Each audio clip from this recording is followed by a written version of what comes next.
Melihat pusaran besar perlahan-lahan menekan ke arahnya, Qin Yichen tersenyum sedikit. Terlalu berlebihan jika ingin menarikku ke dalamnya dengan kecepatan yang sangat kecil. Begitu pikirannya bergerak, Qin Yichen selalu menjaga jarak yang halus dari pusaran besar ini. Qin Yichen bisa merasakan isapan samar di pusaran, tapi itu saja. Beginilah cara dia menggantung lawannya dan membujuknya untuk menggerakkan tubuh besarnya sedikit demi sedikit. Qin Yichen mengamati pusaran air, mencari petunjuk tentang kekuatan kecil yang keluar darinya. Usia Matt, ditelan oleh benda ini, pasti ada bekasnya. Pada awalnya, Matt juga merupakan kepala ksatria dari Yang Mulia. Sekarang ada tubuh abadi yang ditempa oleh Qin Yichen secara pribadi untuknya, dan kerusakan kekuatan iman biasa hampir dapat diabaikan. Karena Matt masih dalam pusaran ini, itu sudah cukup untuk menunjukkan bahwa situasi di dalam pusaran tidak sehebat yang terlihat dari luar. Setidaknya, dia belum bisa mencerna tubuh Matt.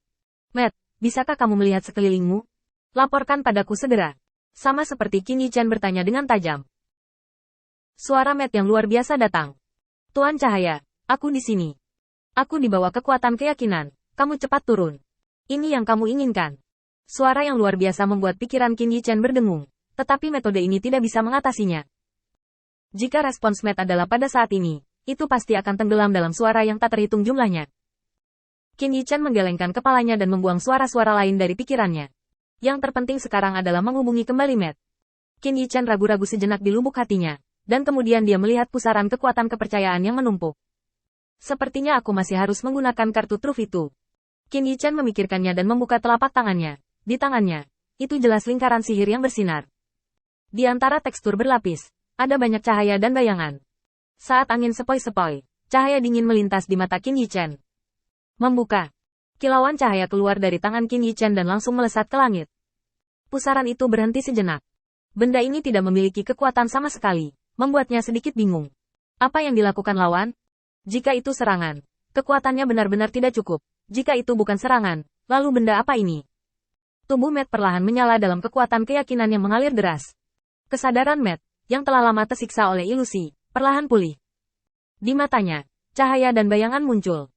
Matt melihat pemandangan di depannya dengan ringan, dan kilatan cahaya tiba-tiba muncul di benaknya.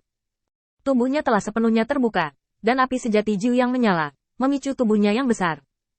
Mengangkat tangannya, Matt menatapnya kosong. Dia tidak tahu apa yang terjadi padanya, tetapi dia tahu betul bahwa dia telah mencapai kondisi terbaiknya sekarang. Sayap-sayap besar itu berkibar, mengganggu awan petir yang teratur dan berputar-putar di sekitarnya.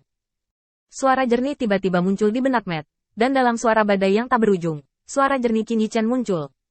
Apakah Matt mendengarnya? Tubuh Qin Yichen ditempa sendiri. Bagaimana dia bisa lupa mempertimbangkan situasi kehilangan kontak?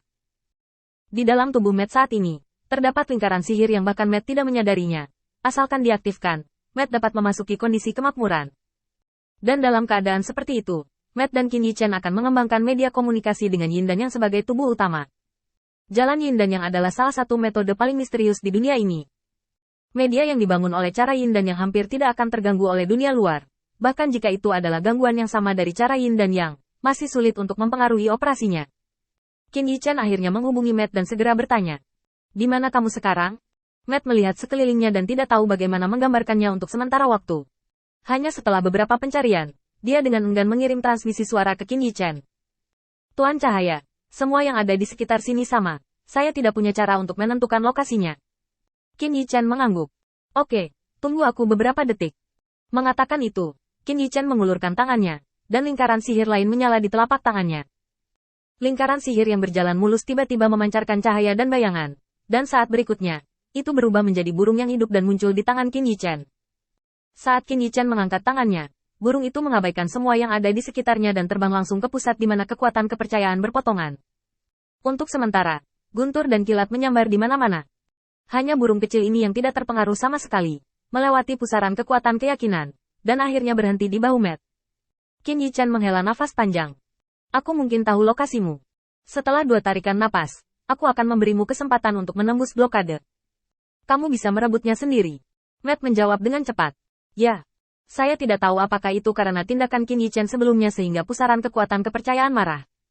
Sebelum Qin Yichen dapat mengambil tindakan apapun terlebih dahulu, tiba-tiba menyapu, dengan siulan angin dan guntur. Sebuah telapak tangan besar tiba-tiba mencuat. Qin Yichen mengerutkan kening. Matt, banyak hal telah berubah. Aku akan mencoba menciptakan peluang untukmu. Kamu harus memanfaatkan kesempatan itu. Begitu suara Qin Yichen jatuh, dia segera mengumpulkan latihannya untuk melawan telapak tangan besar yang tiba-tiba muncul. Salah perhitungan. Qin Yichen sama sekali tidak berpikir sekarang bahwa benda ini benar-benar melahirkan kebijaksanaan. Jika terus berkembang selama ratusan tahun, saya benar-benar tidak tahu seperti apa bentuknya. Qin Yichen melihat pemandangan di depannya dengan ringan, dan banyak ide muncul di benaknya. Mungkinkah ada orang lain di balik hal ini? Apapun memiliki kemungkinan untuk menumbuhkan kecerdasan. Tetapi dua kekuatan keyakinan yang saling terkait ini bahkan tidak secara keseluruhan. Apalagi menumbuhkan kecerdasan. Itulah sebabnya Qin Yichen tertangkap basah. Tanpa kekuatan eksternal apapun, satu-satunya hal yang memiliki preseden untuk memadatkan hal yang tidak penting semacam ini adalah jalan surga. Tetapi sejak lahirnya alam semesta hingga saat ini, hanya keberadaan konseptual ini yang memiliki kebijaksanaan.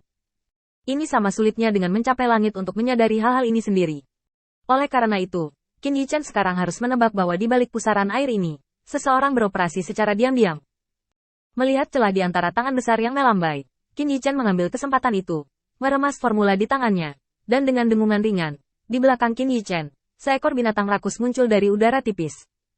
Anggota badan yang kokoh seperti harimau, dan saat cakar tajam diayunkan, raungan mengguncang empat arah. Bang! Cakar tajam menekan keras di tanah, dan dengan rakus bergegas ke depan, memegang tangan raksasa di depannya dengan kuat, mengulur waktu Qin Yichen.